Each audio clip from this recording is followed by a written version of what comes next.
Hey there, how's it going? Welcome back to another Stereo Launch video. My name is Greg, and today I'm going to share with you what I think is the #1 way to record electric guitars in your home recording studio. And I'm going to give you 5 reasons why.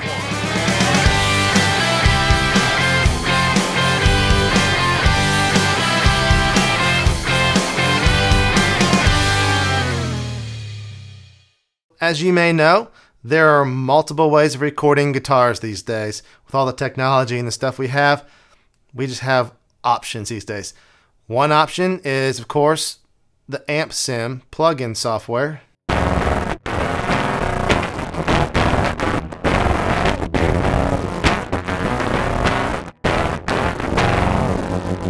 And of course, another option is the tried and true traditional set up your amp, stick a couple microphones in front of it, crank it up, and start rocking out.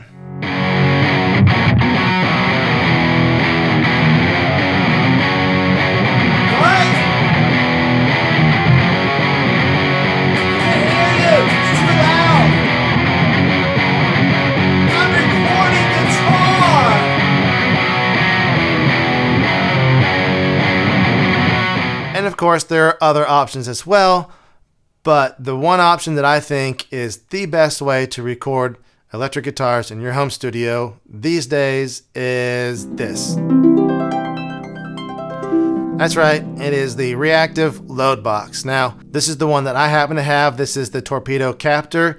Other companies make other versions. Universal Audio has the Aux Box. Boss has one. Other companies have one.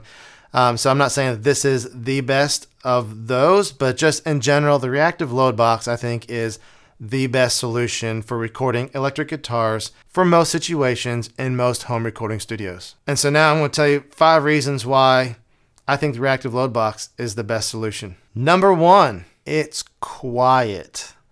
Now, if you live in an apartment or if you come home after work and you can only record at night or something like that because the kids are asleep and you can't crank up the amp, this is a great solution because it's quiet. You can record with headphones on if you want. If you got a good pair of headphones you like that you trust and you know well, you can get your tones set up with headphones on, no problem. Even if you aren't using headphones, if you're going through speakers, I have my speakers right here in front of me. You crank these up and you're rocking out and all that good stuff. It's still not going to be as loud as a 50-watt amp cranked. Or even I got my Egnater tweaker back here. It's 15 watts. Well, when you crank that up, it's still pretty loud.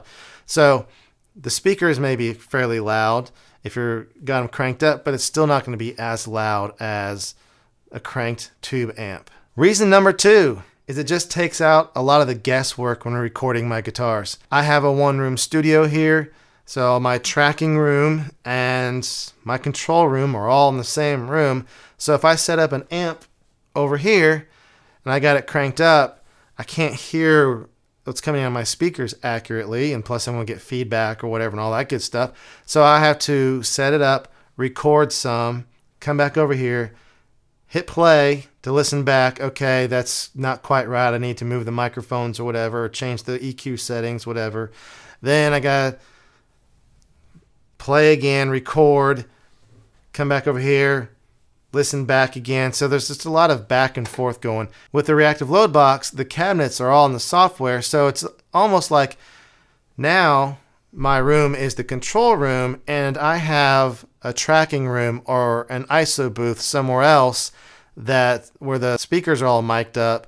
And now what I hear out of my speakers is what I'm actually recording and what's actually going to sound like in the recording. There's not any of this back and forth. It's all right here.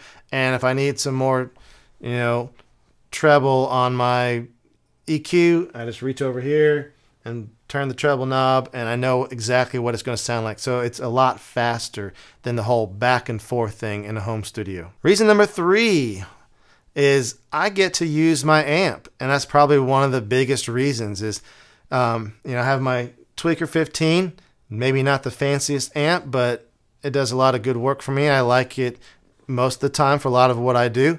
And so you may have invested a lot of money in your amp, and if you're using plug-in amp sims, you're not using your amp. Now you get to use your amp and you can crank it up and you can get all the tones and the tube stuff going that you want to. So that's definitely a big bonus. And you probably know your amp well, and you know how you like to dial it in, and it's your sound, your tone, and all that stuff. So now you get to use it. So definitely a great bonus as opposed to figuring out software, amps, or whatever. Number 4 is very similar. I get to use my pedals.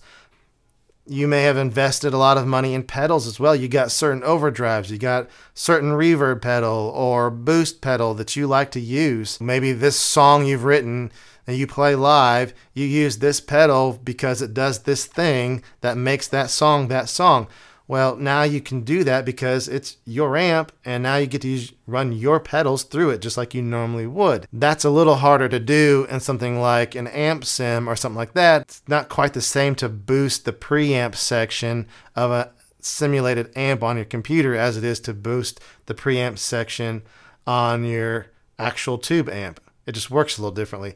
Now, of course, the amp sims have their own pedals and stuff in there, but again, they're not yours. They're not the ones that you picked out because of a certain reason or certain tone or certain sound or certain song or whatever it is. It just doesn't quite work the same. So now with the Reactive Load Box, you get to use your pedals. Number 5 is I have access to different cabinets, different speakers, different microphones, and all these things that I don't have in the studio. So you know, I have my amp, which is great, and I have my cabinets here that I like, but I can find very similar cabinets within the software that I use. With the Torpedo Captor, you have the Wall of Sound software. And so if I want a 4x12 cabinet sound for the song, because that's what fits the song, I can do that. I don't own a 4x12.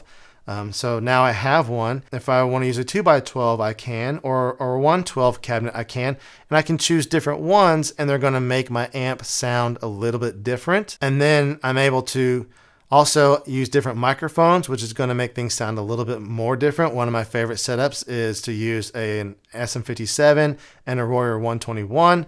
I don't have a Royer 121 in real life, but now I have one virtually, and I can use that combo. And then I can tweak all these different things to match the tone of the song or the character of the song if I want to. You know, if I'm doing a hard rock song, I'm probably going to want something like a 4x12. If I'm doing something kind of more old school country, I'm probably going to want like an open back 112. And so now I have all those options available to me without having a room full of cabinets and thousands and thousands and thousands of dollars invested and all that good stuff. All right, so let me know what your thoughts are in the comments down below. Do you think that this is the best way to record electric guitars in a home studio, or do you prefer a different method? Obviously, I like this method for most situations. Of course, there are other situations where I do other things with amp sims or whatever as needed.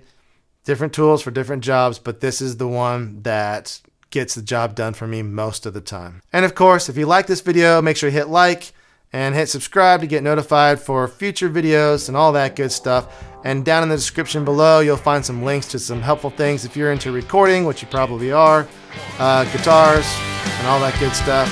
I got some links down there to some stuff you might find helpful and interesting. And as always, thank you so much for watching, and I'll see you in the next video.